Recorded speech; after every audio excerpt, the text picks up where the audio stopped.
everyone, and welcome to A Balanced Life with Dr. Jacquie here at Black Star Network. And as we are moving into this month, we're really being able to see and identify how do we want to become our best selves.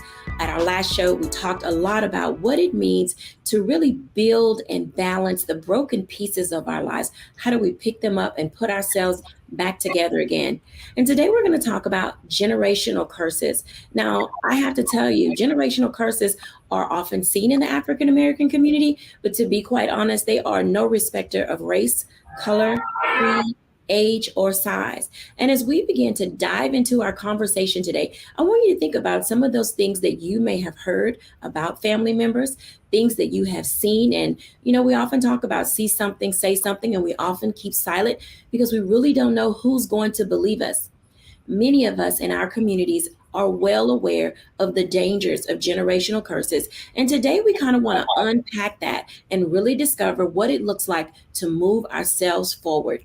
We are joined today by three of our favorites, Dr. Tierney, Stacey Owens, and Dr. Terry Whitt-Bailey. Welcome in, ladies. Thank you. Yes. Hey, Dr. J. I am so excited that you all are here to unpack this particular subject that often plagues us. And I can recall watching movies, and there was always like this hush in the room. And, we really weren't trying to know what was going on, but we could tell something was going on. And then when we began to gather for family reunions and special times and vacations, we would hear things like, don't let your kids go in the back room. Uncle so-and-so is there. Or keep your kids close to you. Don't let them sit on someone else's lap. There are all of these ways in which we were kind of brought into understanding generational curses, but not really knowing the impact. Let's talk for just a moment. I'm going to start with Dr. Whitt-Bailey. Let's talk for a little bit about how can we identify from a family perspective what a generational curse may look like. Dr. Whitt-Bailey. Wow, this is such a deep subject that we won't be able to unpack all of that in this 1 hour. I can tell you that for sure. But I think one of the ways that we can start to discover how we don't talk about it is by noticing when we stop talking, or noticing when we start to whisper, or noticing when everyone looks a certain direction, or when someone says, oh, well, we don't talk about that. That's kind of the key. We don't talk about that. Well, why not? And so I think our generation says things like that, but the younger generations now start to ask that question, well, why not? And so then we have to make a decision on whether or not and how we unpack that with folks. But yes, we are very good at not talking about things. I'm one of those people, very good at just not talking about it and making it hush hush or whispering about it, or not talking about it in the room when everyone is there, but talking about it inside conversations. So it is something that is still happening in times right now. Absolutely. And not all generational curses are predatorial when you think about it. I'll give a life example, and then I'm going to ask Stacey to jump in, because I recall my grandfather saying, I'll be happy when you stop bringing these strays home. And it took me till I was like in my 20s to really understand what that meant. I thought he was talking about another family member. And then later on, I found out that my mother married into a family. So I was like adopted. And it was the first time that it struck me that I was being called a stray. And so oftentimes there are things that happen on in our families that we don't really discuss, and they trigger us, and we have to heal from them. Stacey, when you deal with kids, or, when you're working with families and adults, there are so many ways that generational curses show up in behavior. How do you help others and yourself? Tell us about being able to identify what generational curses look like. That identification piece is challenging, because you have some things that are just plain sight. It doesn't always have to be a negative thing, but if your family is dealing with like drinking alcohol, you have alcoholics in your family, and it's just something, it's as simple as that. Could have been something that happened with your ancestors that was, a bad experience. They start drinking behind it. And then the next generation saw the impact of the drinking that it had on that generation with their problems by drinking. I think I've had an opportunity to see that here with the school, with some of our families, when students are showing signs of anxiety or showing signs of mistrust. And then when I'm having to have that conversation with the parent, you start hearing them sharing stories about the things that happened to them that caused them not to trust people or cause them to have that same thing that their child is dealing with.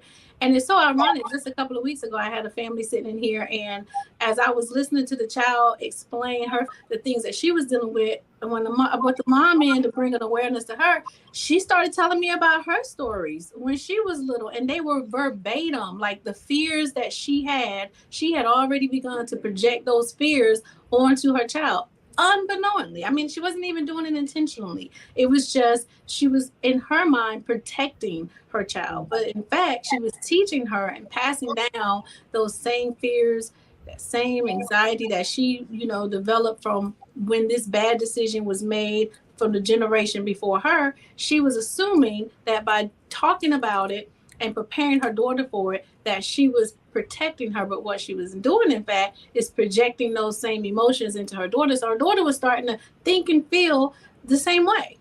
And so I think it's sometimes hard. Like I said, alcoholism, that's the easy thing. But emotional abuse, that's something that's not in plain sight that you can say, I can connect that to a generation. So I think we have to listen. We have to listen to the stories that our parents tell us. We have to listen to the generations before us is saying, and then make intentional connections to see, is this something that we've heard in our family tree before? And if it is, then when do we start doing something different? That makes perfectly good sense, because being able to identify what's happening is important, but also making certain that you're not projecting while protecting, because more is caught than taught. Children feed off of, and other adults in our spaces too, they feed off our behavior and our actions and emotions. I remember watching one comedian, and no one was doing anything, but all of a sudden people started running in a direction, and people were like, oh wait, they're running, let me run too. And sometimes we have that type of feeling in ourselves that, oh, this must be what I should do, and no one's having a conversation about it. Dr. Tierney, talk to us about what it looks like. Stacey said something about things being in plain sight. And there are those things that are right in front of our face, and then those other things that are nuanced and hidden. How do we help people in those spaces and circumstances? Absolutely. So it's for that reason that I like to use the term generational patterns. Okay. Because often when we say generational curses, we think, just like Stacey said, we think of the things that's in plain sight. We think of the abuses. We think of alcoholism. We think about things like that. But when we say generational pattern, okay, this means that you handle your money the way that mama handled her money, the way that grandmama handled her money. This means that you respond or don't respond to conflict the way your mom responded or didn't respond to conflict, and so forth and so on. It takes it out of this lexicon of it being something that's serious, dramatic, or abuse, and then it puts it into a space to say, okay, what are the patterns that I have in my life that I can trace them back to my predecessors, that it was their patterns too. And then you can begin asking yourself the question of, do I like this pattern? Is this a pattern that's serving me well? For example, I had a client once that was so stressed out because of all the things that she was doing to take care of her family. And so when I asked her, well, sugar, why are you doing it that way? Or why aren't you getting help or getting an in-home, nurse aide? Well, because mama didn't have one. She took care of Big Mama herself, and then Big Mama didn't have one. Okay, well, baby, Big Mama wasn't a judge.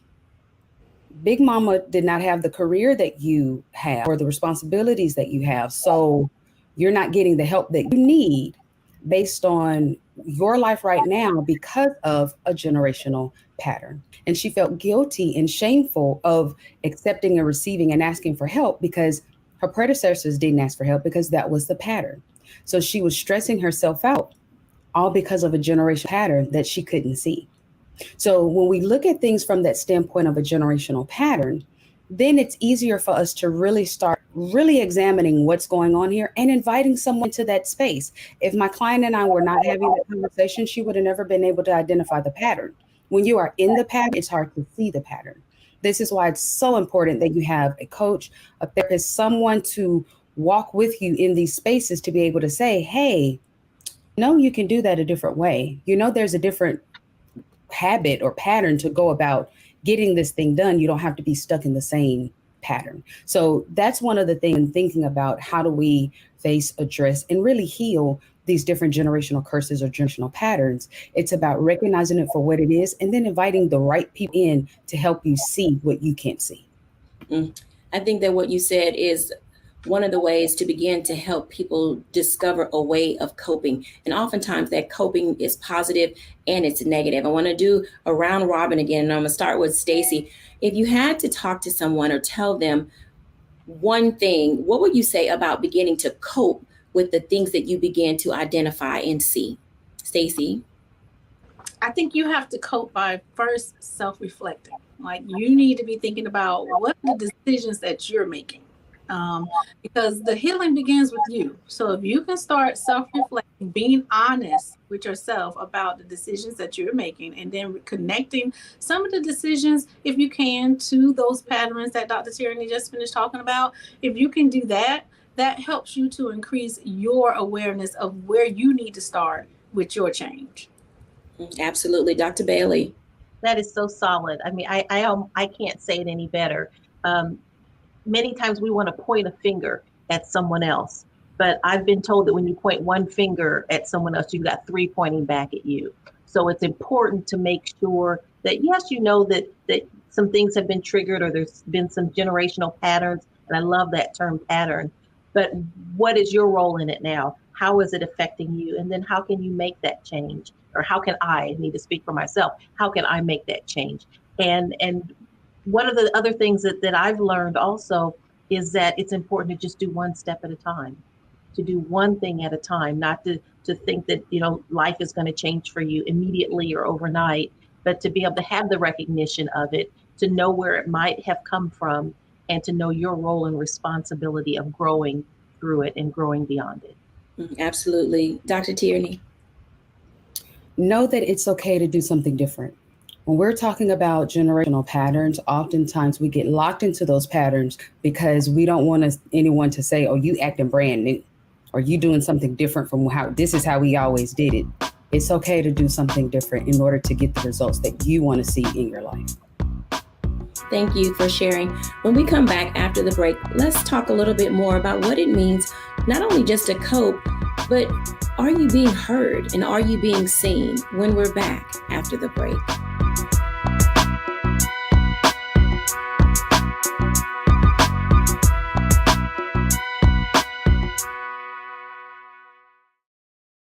Folks, Black Star Network is here.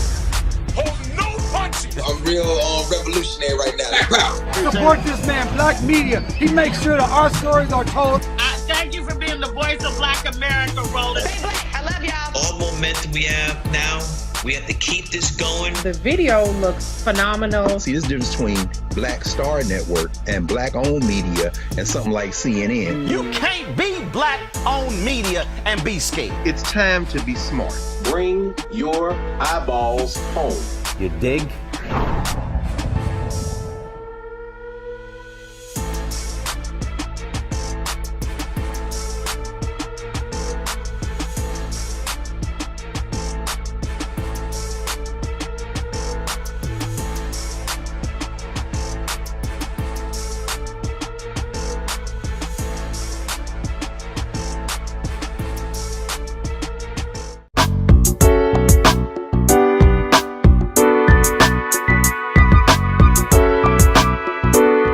Welcome back, everyone. As you can tell, generational curses, generational patterns, these cycles of life that are all throughout our community from age to age to age, we get into that space of oftentimes doing something I can't say that is necessarily healthy, is when we begin to say, oh, I'm not taking my children to this event, or we're not going to go to this family function. We begin to check out and remove people. And then all of a sudden, there's no more communication. There's no more family. There's no more recognition of what family used to look like, no resemblance of it at all. But that's because oftentimes in our families, we're not heard. We're also not seen, the other side to that is we're also not believed. I want to talk about that for a moment, because making change, oftentimes being able to stand up for yourself, that's what it means, being able to have a voice. But, it's oftentimes not what you say, but how you say it and who you say it to. Stacey, let's talk about that for a moment, because there are times when people have done their self-reflection and they've identified what it is they need to do, but they don't know who to say it to.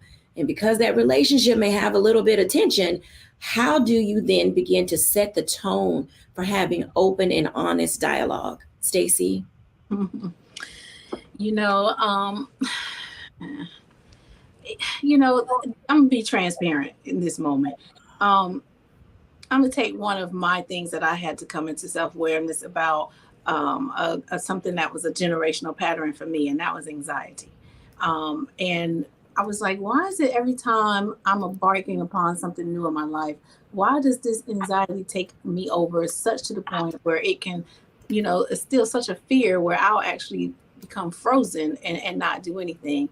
And then I started paying attention to the conversations that my mother was having, and all the things that happened with her and when she was younger, and how she lost her mother at a very early age when she was about 9 months old. And she has some patterns that showed anxiety within her. And once I started noticing how this was passed down, I started trying to have the conversation with her about changing, your thought patterns, changing the way that we communicate things. And I'll use, for lack of a better word, the analogy of it's hard to teach an old dog new tricks, right? So I found when I was trying to have these conversations that sometimes it could hit a sore spot, especially if it's something that hasn't been healed through her. And out of respect, I'm like, I don't want to bring pain.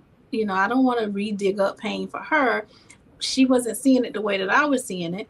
And I didn't want it to continue to cause us to bump heads. So I had to come to that space of saying, all right, I recognized it. I shared it. Now I'm only responsible for how I allow this process to impact me. And so now I had to say, I love my mother to death. I'm still very actively involved with her. I would never just disconnect from her. But it was certain pieces that I had to let go. I had to let go and then just say, well, now as we interact, recognize when my anxiety is being set off and what am I going to do different from that. And then I had to come to that realization that, Lord, I done passed this to my daughter because she's sitting over there having anxiety. Thankfully, she's in therapy now and it has helped her. But I had to go to her and now have a conversation with her as a 27-year-old to say, this is passed down from tree to tree, limb to limb. What can we do differently? So now we're making sure that we've created spaces for my granddaughter so that we're not putting her in a position where she's continuing to operate out of anxiety and fear. So I think you're only responsible for you and the change that you can do. You got to have the tough conversation. You got to bring the awareness, but I wouldn't let it tear you apart. Don't give up on the person. Always do it with love. Always do it with love. Man, loving the unlovable. That is so hard to do. Dr. Tierney, jump in this conversation and share with us about that, in that sense of how can we be seen and heard and relax our anger and bitterness in order to be able to have the right style of conversation. I think what Stacey said is perfect.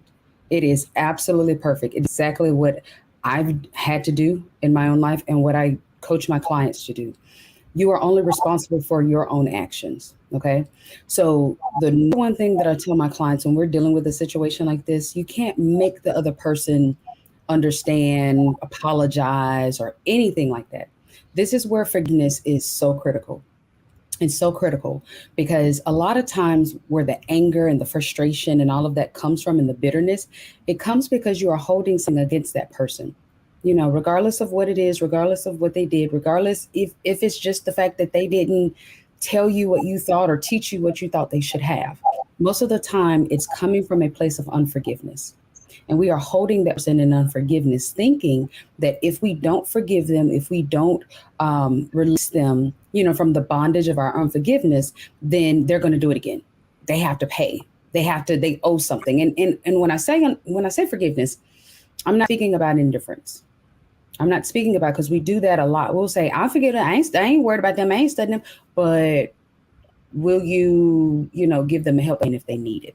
If the answer is no, then you haven't forgiven. Okay. I'm talking about that true forgiveness where you say, you know what, mom, dad, sister, you did the best that you could.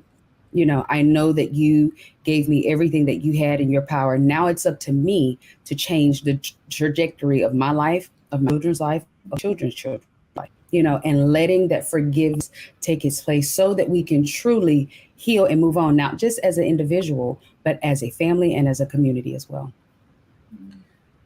So, as a family and as a community, oftentimes there are responsibilities that we have in the realm of see something, say something. And because we are in so many spaces and places, it literally crosses over.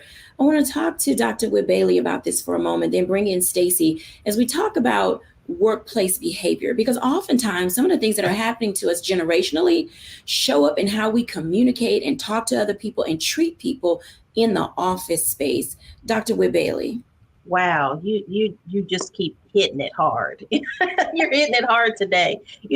I had an opportunity to see a production of The Bodyguard, the musical, over the weekend. And one of the songs that the lead person, who was Whitney Houston, sang was from a song called The Greatest. And there's a line in that song that says, learning to love yourself is the greatest love of all.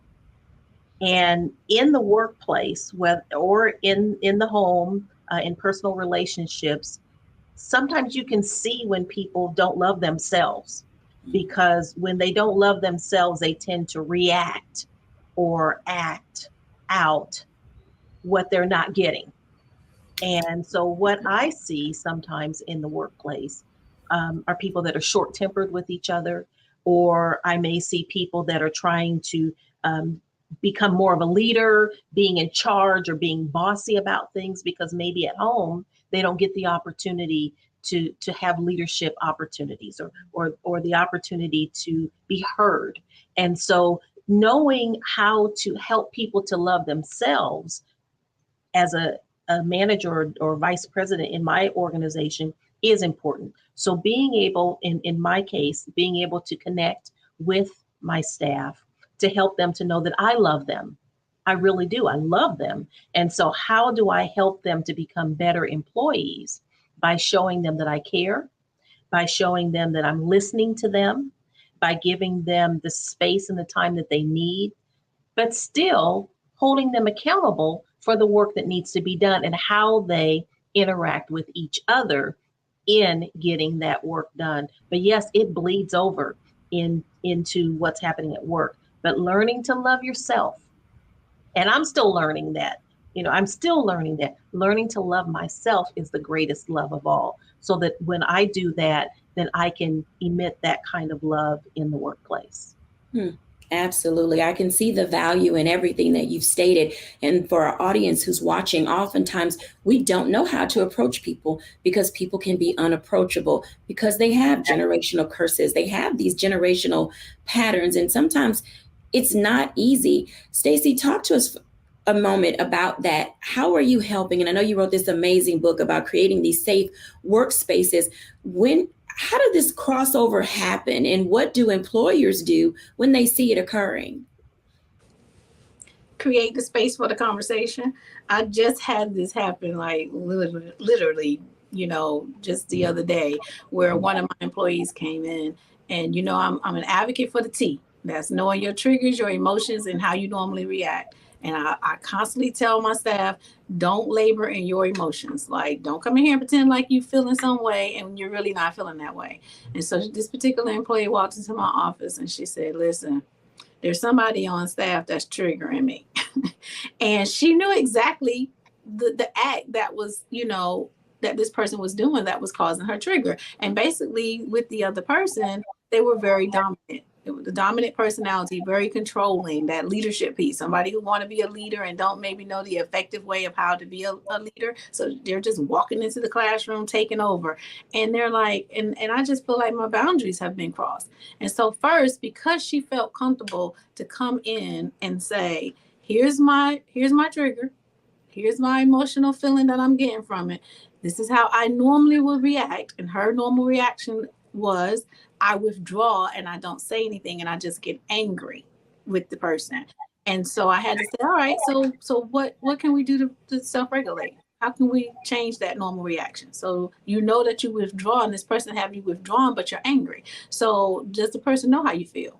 And it was like, no. So we had to talk through how can we set a boundary for that person? Because first, nobody can interact with you and deal with you if you don't tell them what they're interacting and dealing with. You know, this person is crossing into your classroom, causing this mayhem. You need to establish the fact that that's not how we're going to operate within our group norms. So we have to be willing to confront. We have to confront the situation. And, you know, I believe confronting does not have to be negative. Confronting is just letting the other person know and then setting that boundary and then expectation. We owe that to each other first, you know, because if the person is not aware of what they're doing to you, how can they change? And so when it was like, well, you know, I tried that, or I thought I tried that, maybe I wasn't clear. Well, then let's talk about how you can clear it up. But you have to be the one to go do it. I can go do it, but then I'm creating a boundary for me. I need you to hold that person accountable for how you want them to interact with you.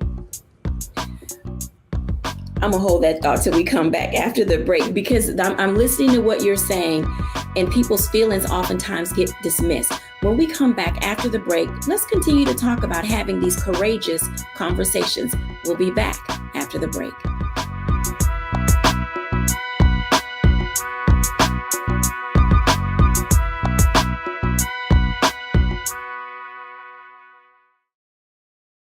Don't you think it's time to get wealthy? I'm Deborah Owens, America's Wealth Coach, and my new show on the Black Star Network focuses on the things your financial advisor or bank isn't telling you. So watch Get Wealthy on the Black Star Network.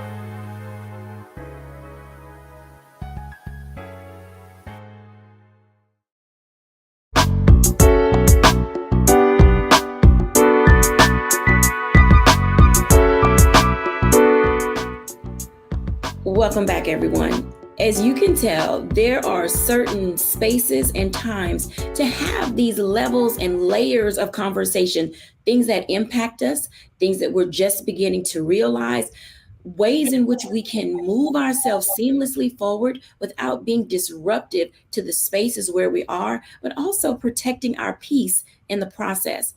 I want to invite Stacey back in for a moment because she hit on something about feelings and emotions and triggers. And there are those times where you can say something to someone like a Stacey or a Dr. Tierney or a Dr. Whit Bailey, and then all of a sudden you blowing this out of proportion, or girl, that's not real, or why you always think that way.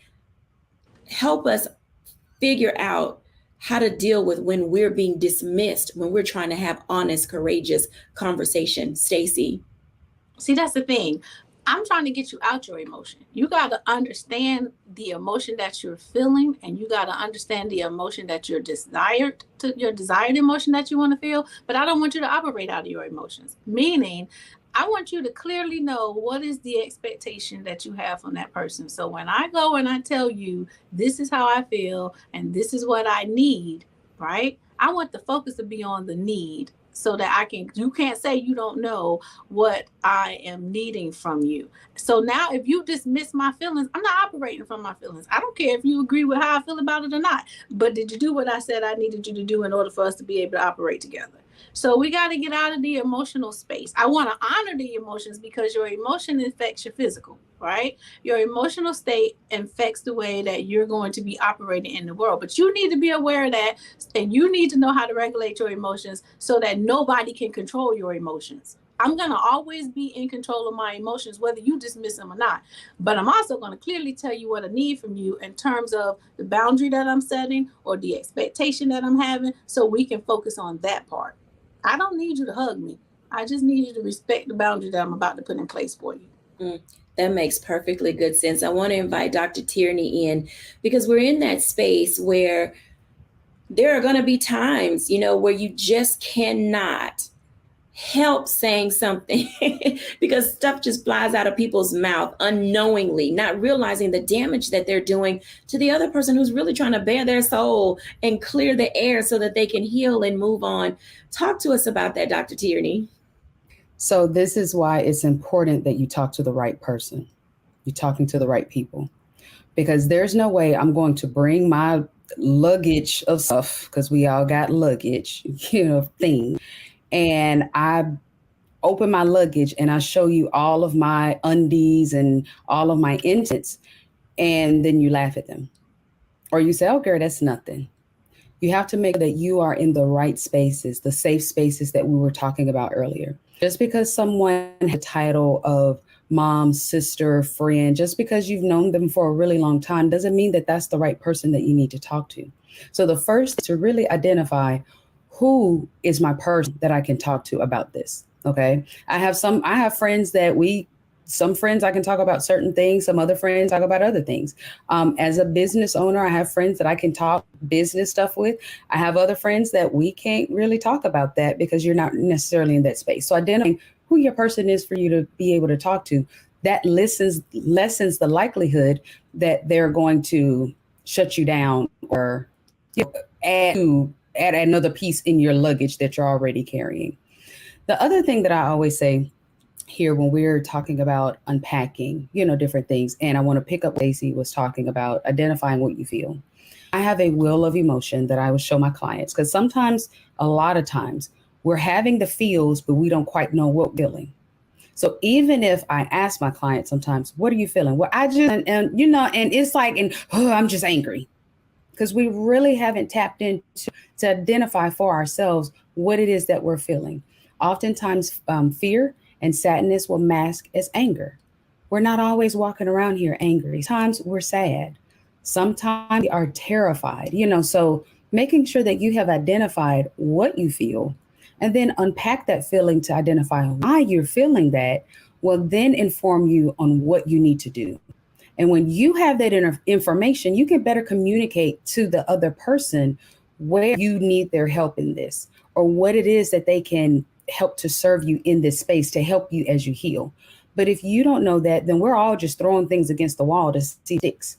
Only you have that information. When you also have that information, it'll better tell you who to take your bag to and who you can really unpack it with. But making sure that you absolutely have that information is critical. Absolutely. Dr. Whit Bailey, what do you say about all of this? I mean, you are working in organizations, you're working in your company and with the company. How do you engage people, or how do you prepare yourself to be the sounding board or the listener when people bring things to you? Because oftentimes we're not ready when people want to unpack their stuff to us. Well, I think that what Dr. Tierney says is correct. People have to know who it's safe to bring your baggage to. And yes, we all do have baggage. We all have baggage, but everybody isn't going to be able to receive and respond to the baggage that you bring to the table, or that you bring to the office, or that you bring to a person. And so in my case, I'm that person for a lot of folks, because I can respond in a way that connects to emotion. And so I love Stacey, and I love how she shares things. But I am that person that likes to understand the emotion, and the person that wants to be able to share my emotion. I think that being able to have an understanding of what you're feeling, whether it's anger, whether it's sadness, whether it's just being tired, whether it's joy, knowing what those things are and why you have those feelings is important, because then you can connect those to the person that you're interacting with. If there's some type of response that's happened, being able to pull someone in and allow them to know that they're in a safe space to talk about it, a safe space to just continue to talk until they figure out what it is that's going on. Because again, as Dr. Tierney says, sometimes people say that they're tired, but they're really angry, or say that they're frustrated and they're really jealous. And so how do we just help people to continue to talk until they figure it out? And I do that sometimes driving in the car. Sometimes I talk out loud just to try to get things out in the open, and no one else is in the car with me. And so it helps me to just think through things out loud, because sometimes you just need to be able to do that. We have emotions and emotional baggage that is carried with us, and how we decide to unpack it and to whom we decide to unpack it is very important. Let's talk about that for a moment, Dr. Whit Bailey, because Oftentimes when employers hear what a person is going through, there's a tendency to either label or judge. How do you help employers or bosses or middle managers stay out of the judgment and labeling zone, and then using that against a person when it comes time for evaluation? Because that's when people literally like, I'm not talking to y'all because it's going to be held against me. And so people often remain silent yet hurting.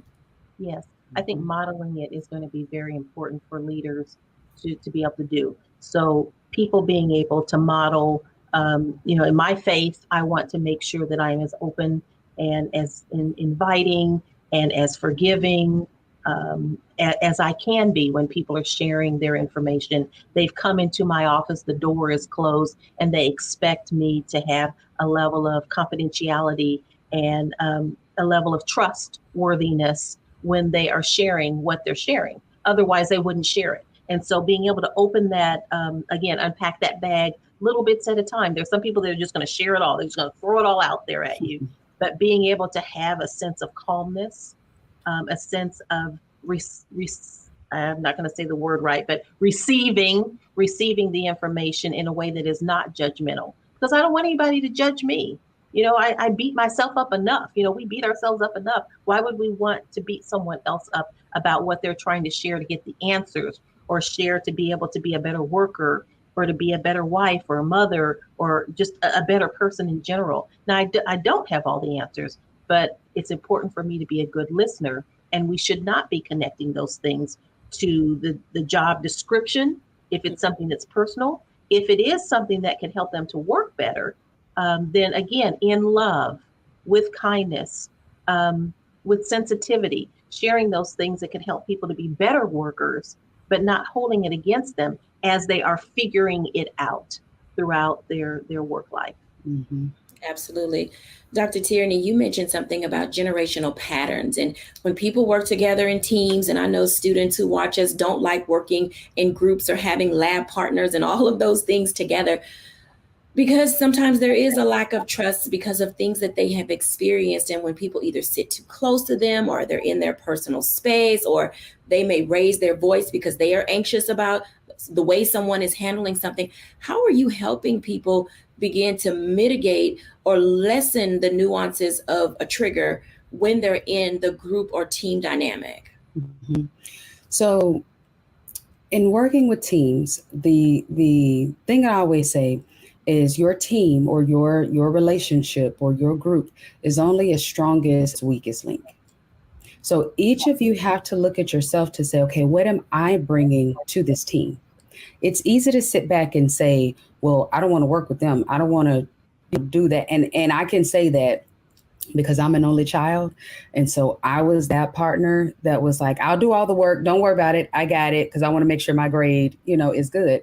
But I had to recognize, hey, that is a tendency that's come to the fact that you're an only child. So you really didn't learn how to play well with people all the time because your cousins went home at the end of the day. You're able to put your toys back exactly how you wanted them. So I had to look at myself. And that's what I encourage teams to do. Take a look at yourself. Take a look at what you're bringing to this team and be honest about it.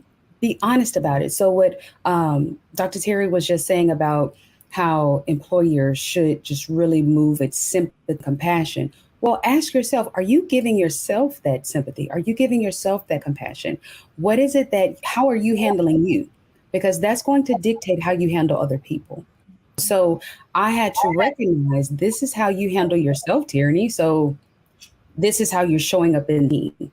And so that's really the number one thing in working with teams and helping teams really get their team dynamic together. It's helping the individuals first see themselves before then they start picking at the teams. If we're all coming together, and this again can be group settings, professional relationships, whatever it is, if we're coming to this group as a whole person, then the whole group will win. A high tide raises all boats. So the entire group, and if I'm coming and bringing my best self to this group instead of trying to pick the group apart.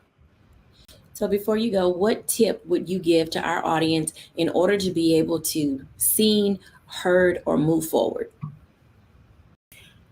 To be seen, heard, and move forward, again, the work starts with you. It starts with you. I would ask you, do you see you? Do you listen to you? How are you trying to move you forward? And let that be your first beacon, because everything else will fall into place from that. Be it if the relationships or the partnerships or whatever it is, those relationships start to better because you have now impacted them in a way, or if it's that we need to put a little distance and a little separation, there. But it all starts with you. Dr. Whit Bailey. Yes. As Dr. Tierney said, how am I handling me is an important question to ask, especially in a group setting. As a leader, I don't always have it right and always have it together. I've been the weakest link as a leader. And those people who have been on the show, have watched the show in previous episodes, know that I lost my husband about this time last year. And I was the weakest link. Emotionally, I wasn't together. And I needed the team to pick me up and to carry me forward, to understand that it was going to be okay, because I've told them that. And so again, having that trust as a team to know when it's time to pick up and to pull along and to push and to listen are things that are going to be very important to make that change or to get the job done. Absolutely. When we come back after the break, let's wrap this up with a little bow and see how can we not only claim our baggage, but release it as well when we're back after the break.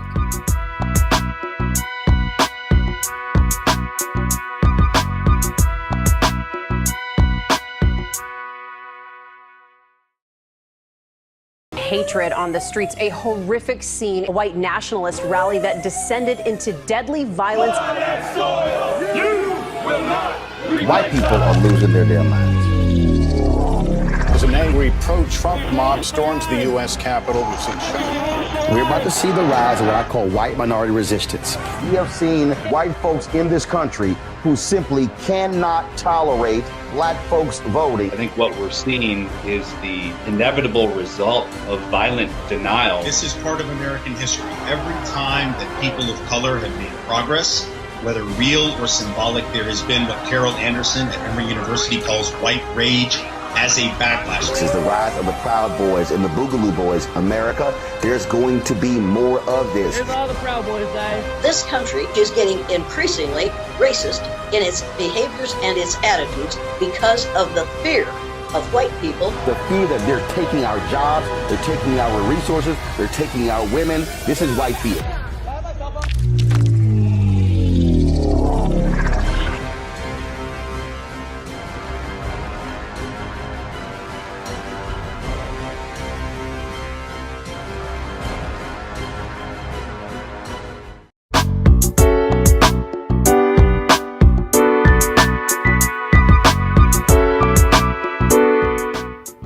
Welcome back, everyone, to A Balanced Life. And as you can tell, generational curses are something that plague many families. Now, I will say that not everybody has something in their past or some skeleton hanging out in their closet. And thankfully, that's a good thing. But for those who do, there's a time where you have to really say, I'm going to be the release our family from this. I'm going to be the one to claim all our baggage and set my people free. I'm going to be the one. And perhaps you have heard that you're the person who you really believe can stop and make change in your family. So ladies, let's talk about that for a moment, because there are two things. There's the claiming of the baggage, and then there's the releasing of the baggage. And all of them are a process. I'm going to start with you, Dr. Whit Bailey. How do you claim and have ownership over the things that you have now identified and recognized, and you know it's time to say, we're going to lay this thing to rest once and for all? You know, one of the simple things, it sounds simple, but for me, it was really a profound thing, was to look at myself in the mirror, to literally look at myself in the mirror and know that God made me, to know that all the bumps and the curves and the crevices and the lines and everything is, and the skin tone and the hair, God did this. And I am fearfully and wonderfully made. And so my shape may not look like someone else's.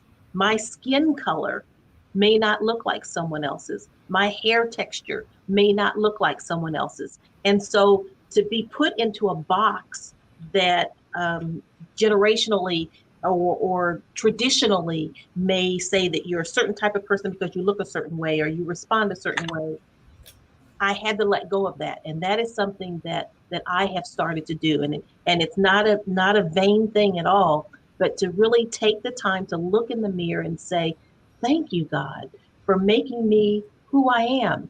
Thank you for giving me what you have given me that you haven't given anyone else. Thank you for the bumps and the crevices and the pain and all of the stuff that you've done to help me to be who I am. The hurts and the developments and the connections and the friendships and the loves, how you have put all of those pieces together to make me unique so that I can give to someone else and move someone else because of what you've done for me. Absolutely. Dr. Tierney.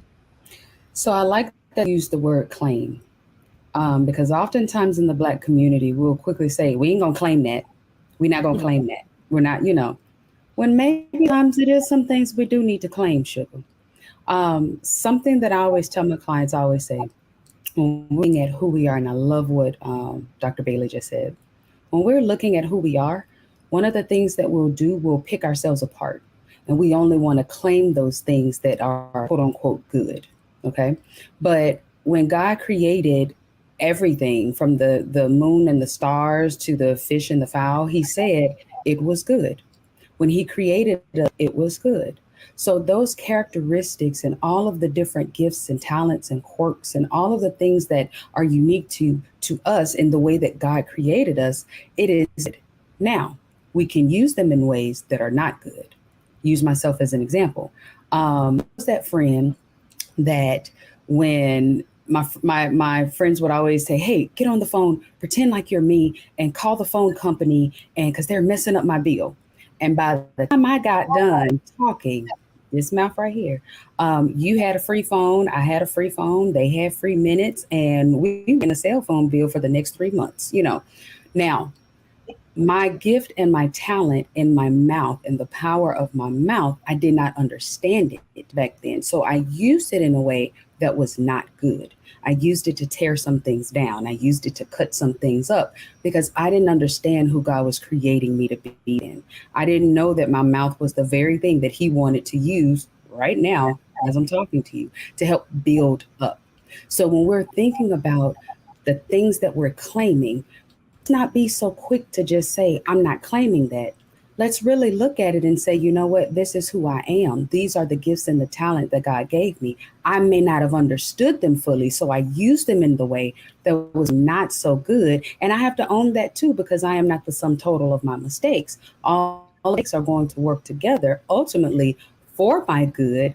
But if we're not claiming it and we're just trying to sweep it under the rug, we won't ever get to that point to understand all of the things that make us as wonderful as we are.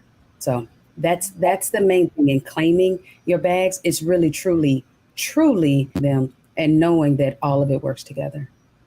I like what both of you have stated because it gets us to that understanding that there's a process to all of this. Oftentimes we say relax, relate, release, relax, relate, release, exhale, woosah, do all of these things, but yet we don't put in motion the words that we're saying. Relax, so that you can identify and understand what is going on. Relate to what it is that you need to face and begin to deal with it. Then release yourself from it once you figure out what's my part and what's someone else's part. Let's unpack that for just a moment in the time that we have left, because how do you divvy up what's my part and what's someone else's part when, as Dr. Whit Bailey says, somebody's always pointing fingers and wanting to pass the buck or the blame and nobody wants to take it? Dr. Whit Bailey. Well, yeah, no one wants to take it, but we have to take it. And we have to know that we have baggage. In fact, we have luggage. We have more than one bag. I was thinking about this and I said, sometimes we have a paper bag and sometimes we have a Birkin bag, but it's still a bag and it still has stuff in it. And we have to decide how much we're going to share and what we take out that will help to heal us, but what could help to heal others, whether it's one person that that's a personal relationship, whether it's a team of people on the job, whether it's a family connected to some type of, as Dr. Tierney says, generational pattern. So what is it that we need to claim in terms of all of our luggage? And what is it that we need to share, that we need to bring out and expose individually and collectively? Dr. Tierney. So definitely we can't make anybody else claim their bag. Okay. Just like if you go to the airport and you can see somebody's bag going round and round a carousel, and until they decide that they want to pick it up and pick up their bag and unpack their bag, we cannot force them to unpack their bag. So let's make sure that we're not getting all the feels about somebody else's unwillingness to unpack their bag. Okay. That's what you can do actually. If you try to start, this your bag, pick up your bag, see what's in your bag. That's the number one way to really shut down any positive communication and healing from that point. It really is about this is where I wish our resident theologian was here with us, Pastor JT, because this is also where that prayer piece comes in. This is where you say, okay, well, Lord, I'm going to do my part. And part of my part is praying for them, get out, not trying to force them, not trying to shame them into claiming their bag or anything like that. But let me just pray for them. Because ultimately this is oftentimes work here that has to work on the inside for someone to be able to see themselves, to see the situation, and to truly have that change in heart posture, even for ourselves. I can't change me. No good is my husband, but the Holy Spirit can. So this is where we have to then say part of our work and part of making sure that understanding what it is that we need to relax, relate, and release is prayer piece to pray for ourselves and for others. Thank you. So as we close out this block, give our audience a challenge. Dr. Whit Bailey, what would you challenge them to do, being able to move forward? You mentioned historically, traditionally, generationally, there are some things that we need to do. What would you challenge them to do to begin to seek out the best of what's next so that we don't move forward things that we know we need to leave behind? The first thing I would say, take a deep breath. Just take a deep breath and know that you may not be able to change everything. You may not be able to change anything, but you can come to whatever the situation is with yourself, with your genuine self, with what you know and what you have. But take a deep breath and know that you can stand up tall and try to make an adjustment in you. Sometimes you have to separate from others, and that may be important to do that. And by doing that, people will recognize that you're trying to do something different. You're trying to break the pattern for yourself, for your family members, for your workplace. But take a deep breath. And it sounds trivial, but sometimes by taking that deep breath, it'll give you additional clarity that you need. It'll allow you to connect with the Holy Spirit, and then it will allow you to figure out what it is that you can do for that next step moving forward. Absolutely. Dr. Tierney, your challenge to our audience. I want to challenge you to claim your bag. Truly claim your bag. Take a look at what's in your bag, to know what's in your bag for yourself, not necessarily to reveal it to anyone else. Really claim your bag and then make a decision on how you want to move forward. I challenge you to do that. Absolutely. Thank you for sharing these tips and this wisdom. I'll give my reflection when we're back after the break.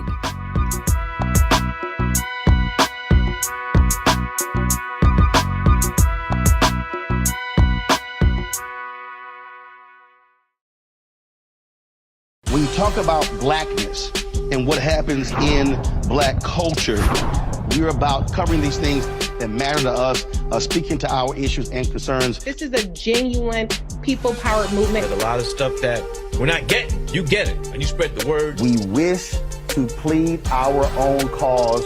Too long have others spoken for us. We cannot tell our own story if we can't pay for it. This is about covering us. Invest in Black-owned media. Your dollars matter. We don't have to keep asking them to cover our stuff. So please support us in what we do, folks. We want to hit 2,000 people, $50 this month, raise $100,000. We're behind 100,000, so we want to hit that. Y'all money makes this possible. Checks and money orders go to P.O. Box 57196, Washington, D.C. 20037-0196. The Cash App is $RM Unfiltered. PayPal is R Martin Unfiltered. Venmo is RM Unfiltered. Zelle is Roland at RolandSMartin.com.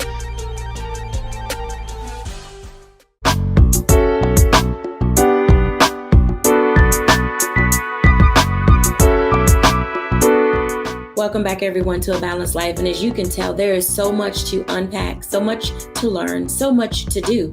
But this is your season. I believe that we are all in a season of transition to be able to open our eyes and to see what's right in front of us. No longer are we silent when we see the proverbial elephant in the room. We're in this space and in this time in our lives where we can speak our truth. We can share it with individuals who will understand and identify and move us toward the resources that we need in order to get the help that is required.